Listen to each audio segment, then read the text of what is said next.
Thank you. Just a reminder to state your publication when you ask your question. Next question comes from Lisa.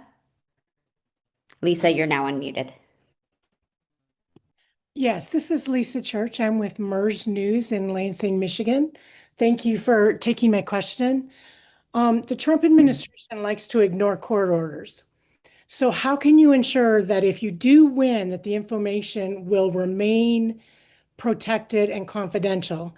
And secondly, I apologize if I missed this, but since your deadline is in 2 days, have you all requested an emergency PI or TRO or?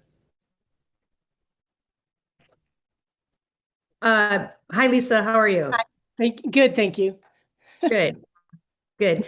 Well, listen, can we be certain that the Trump administration is going to comply with court orders? Sadly, and unfortunately, the answer to that is no. We can never be certain. And there have been a number of times where the administration has just flagrantly violated court orders.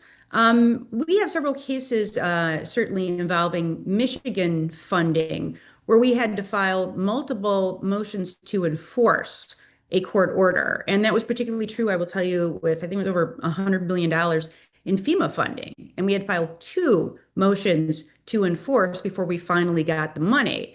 And so that's not new to us. And it's something that obviously myself and the other Democratic AGs are going to fight back against vigorously to the extent that we're able to do that. Obviously, there's a sense of great urgency here. We don't want a situation where, for any reason, the approximately 1.4 million people in the state of Michigan who receive SNAP funding are cut off. But we also don't want to see them have their privacy rights violated. And I will say this from the very beginning, and this was as soon as Elon Musk and Doge started to invade our federal government agencies. I have been deeply concerned about what has happened in the interim with the private information that they have for our residents and for all individuals whose information, whose private information, personal information is in the hands of the federal government, especially when they make so little in the way of promises that they're going to safeguard that information. And I will say this, in the state of Michigan, my God, the number of hurdles that our state agencies have to jump through, the vendors that we work with, the vetting that they go through, the security that they go through in terms of whatever sort of software they're using to ensure that the information that our state residents supply and provide to our state government is safeguarded and protected.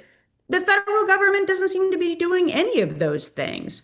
And it is very frightening and it's horrific to me. And I'm deeply concerned about what's happening with that information. And not just that it's being used for immigration purposes, but God knows what else it's being used for in a way that injures our respective state residents.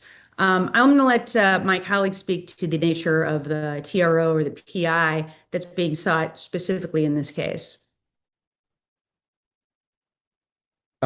I might add the first question first, and then I'll answer the second question as well.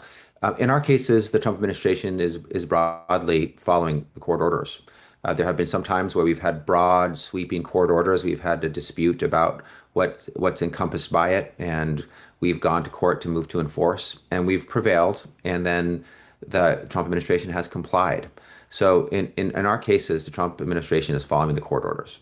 And that's a good thing, but we're not naive. We see what some of the Trump administration leaders are saying about court orders, about so-called judges and impeaching judges, and J.D. Vance's tweet about the courts not telling the military how to run the military. And so we're very well aware, we're sober and clear-eyed about that. But in our cases, the Trump, in 4 of them where we have court orders, we don't have court orders in all those.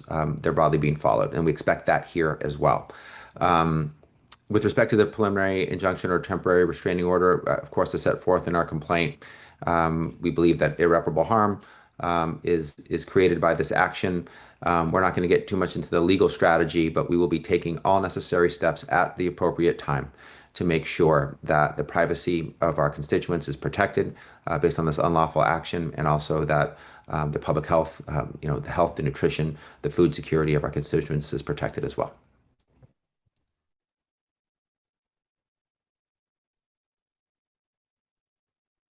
Thank you. Next question comes